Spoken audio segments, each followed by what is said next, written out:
नमस्कार दोस्तों। आज जो है हमारा री एग्ज़ाम था।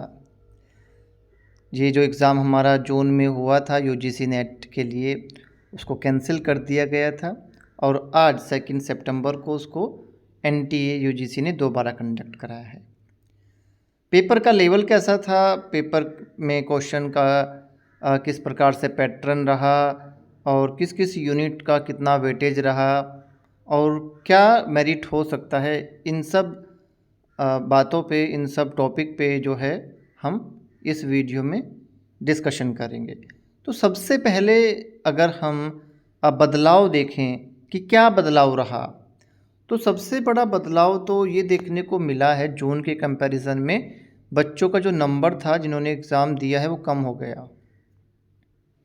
ज़्यादातर बच्चों का ये कहना है कि उनके सेंटर पे पहले की अपेक्षा कम बच्चे थे।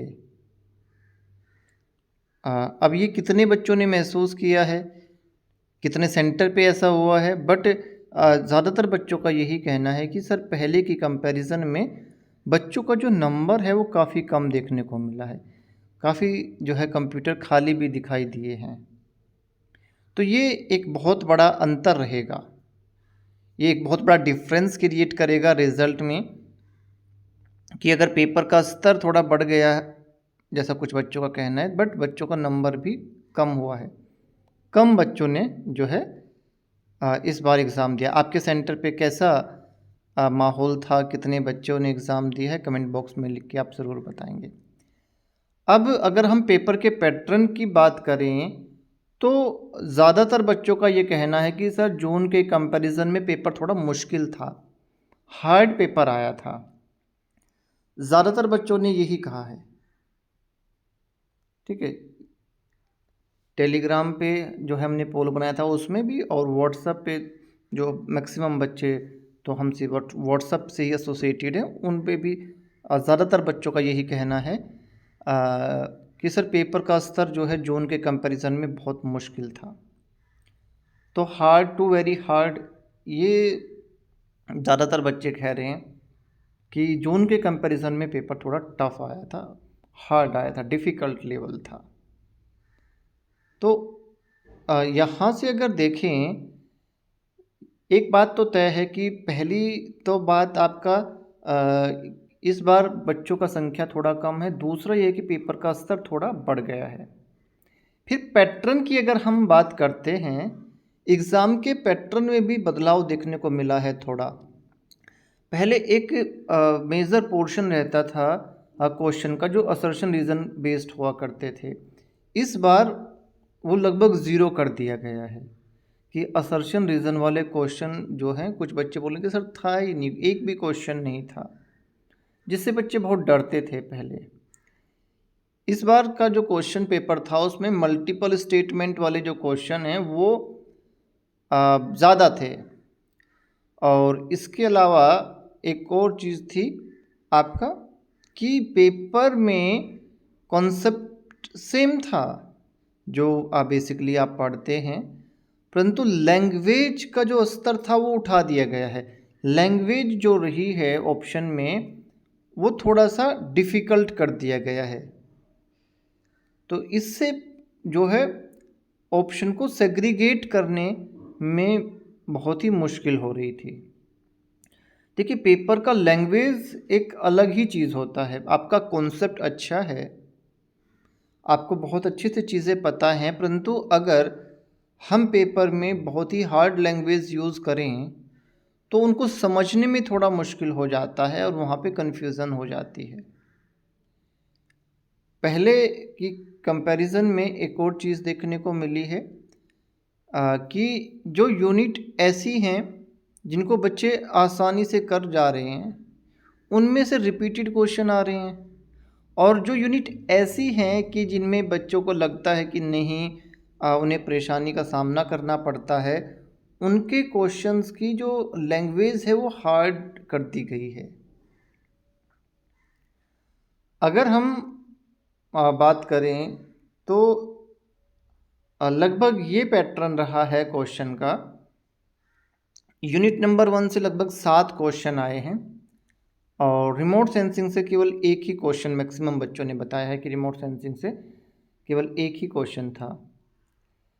आपका यूनिट नंबर 2 से लगभग 8-9 क्वेश्चन जो है आए हैं। यूनिट नंबर इकोलॉजी और जियो साइंस, यही दो डोमिनेंट पार्ट रहे हैं। लगभग इनसे जो है आपका अगर देखें तो 11-12 क्वेश्चन 11-11 क्वेश्चन जो हमने जो है यहाँ पे देखे हैं, एवरेज लगाया है, आए हैं। यूनिट नंबर 5, इससे लगभग 9 क्वेश्चन। पिछली बार पोल्यूशन वाली यूनिट जो है हमारी यूनिट नंबर 6, उससे थोड़े कम क्वेश्चन आए थे, बट इस बार वाटर पोल्यूशन से भी क्वेश्चन बोल रहे हैं बच्चे था, तो इस बार 1-2 क्वेश्चन इससे ज़्यादा आया, लगभग 8 question. Unit number 7, unit number 7 से लगभग 7 ही क्वेश्चन आए हैं और रिपीटेड क्वेश्चन जो हैं देखने को मिले हैं, जैसे कि आपका लैंडफिल वाला क्वेश्चन रिपीटेड बता रहे हैं बच्चे, और आपका मॉइस्चर कंटेंट वाला, एनर्जी कंटेंट वाला। तो इस तरीके से जो है रिपीटेड क्वेश्चन जो है काफ़ी मिले हैं यूनिट नंबर 7 से। लॉ एंड लेजिस्लेशन से लगभग 9 क्वेश्चन, स्टेट्स से लगभग 9 क्वेश्चन, एक न्यूमेरिकल जो है लगभग आया है। ठीक है, मैक्सिमम बच्चों ने एक बताया है कि यूनिट नंबर 9 से एक न्यूमेरिकल था। यूनिट नंबर 10 से लगभग जो है 10 क्वेश्चन के ही आसपास आए हैं। पिछले पेपर में थोड़ा करंट अफेयर पे 2-3 क्वेश्चन थे, इस बार बच्चे बोल रहे हैं कि उतना क्वेश्चन नहीं था, है ना, जितना पहले पेपर में हमें देखने को मिला था। तो मोस्टली बच्चे बोल रहे हैं कि sir one time ask question इस बार 20% से थोड़ा ज़्यादा था, है ना। हम हमेशा बोलते हैं कि लगभग 20% पेपर वन टाइम आस्क आता है, बट कुछ बच्चों का कहना है कि सर ये इस बार थोड़ा सा ज़्यादा वन टाइम आस्क क्वेश्चन आ रहा है, 25 से 30 के बीच में, है ना। वहीं पे कुछ बच्चों ने का कहना है कि नहीं सर 20% के आसपास ही वन टाइम आस्क क्वेश्चन रहे हैं।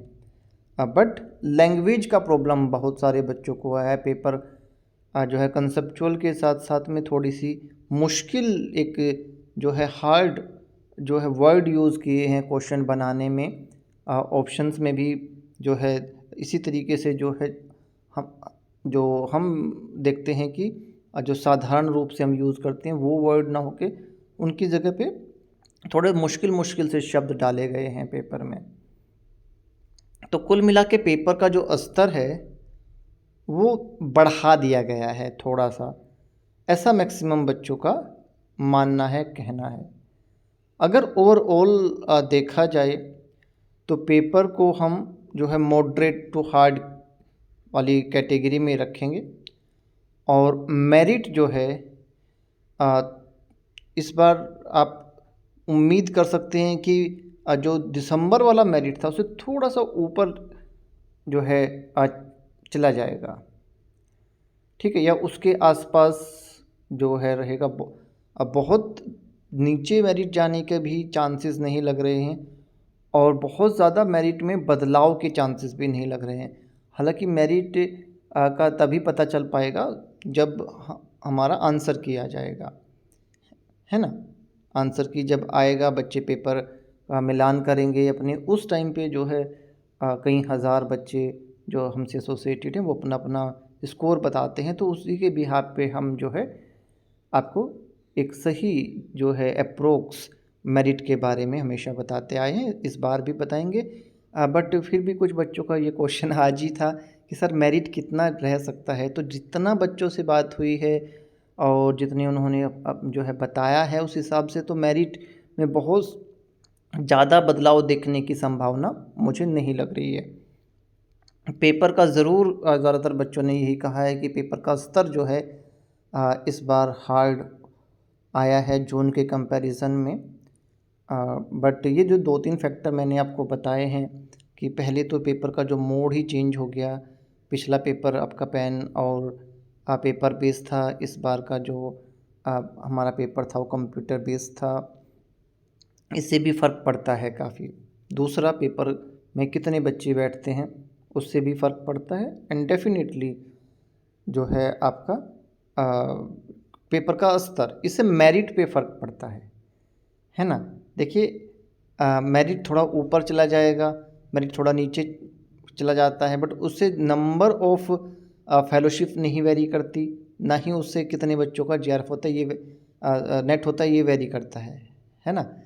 वो तो वही उसी पैटर्न पे ऊपर चली जाती है मेरिट, उसी पैटर्न पे नीचे चली जाती है। उतनी ही संख्या में नेट निकलनी है, उतनी संख्या में जेआरएफ निकलनी है जितनी फेलोशिप जो है निर्धारित की गई है, तो उससे ज़्यादा घबराने की ज़रूरत नहीं है। ठीक है बच्चों, आपको आप जो है पेपर का स्तर कैसा लगा, और कोई ऐसा जो आपका जो सेंटर था उसमें ऐसी चीज़ें क्या आपको दिखाई दी हैं जो नहीं होनी चाहिए थी, है ना। अगर कोई ऐसा आपके सेंटर में हुआ है तो ज़रूर आपको जो है उसकी कंप्लेन करनी चाहिए। जैसे एक बच्चे ने कहा है कि सर वो एग्ज़ाम ही नहीं दे पाए, है ना, वहाँ पे स्ट्राइक था, और कुछ बच्चों ने कहा कि फ्लड जैसी सिचुएशन है उनके एरिया में, इस वजह से वो एग्ज़ाम नहीं दे पाए। हम कहाँ कंप्लेन करें, क्या हो रहे, तो सिंपली आप जो है यूजीसी की हेल्पलाइन पे अपना कंप्लेन कर सकते हैं, उनके ईमेल है उस पर कंप्लेन कर सकते हैं। ठीक है बच्चों, अब तो ये है कि एग्ज़ाम आपका हो गया है, आज रिलैक्स रहिए, बट अगला एग्ज़ाम बहुत दूर नहीं है। ठीक है, तो जिन बच्चों का पेपर थोड़ा सा अच्छा हुआ है वो थोड़ा सा जो है धीरे धीरे तैयारी शुरू करें। जिनका पेपर उन्हें लगता है कि अच्छा नहीं हुआ है तो वो 1-2 दिन का रेस्ट लेके दोबारा से जुट जाइए, क्योंकि बहुत ज़्यादा दूर नहीं है दिसंबर, बस आ गया है ना। पढ़े तो आप चुके ही हैं। ठीक है बच्चों, रिज़ल्ट देखते हैं कब आता है। संभावना है कि अगले वीक तक जो है आपका आंसर किया जाएगा और जल्दी ही आपका जो है रिज़ल्ट ये घोषित करेंगे। ठीक है बच्चों, जियो बच्चों, गॉड ब्लेस यू।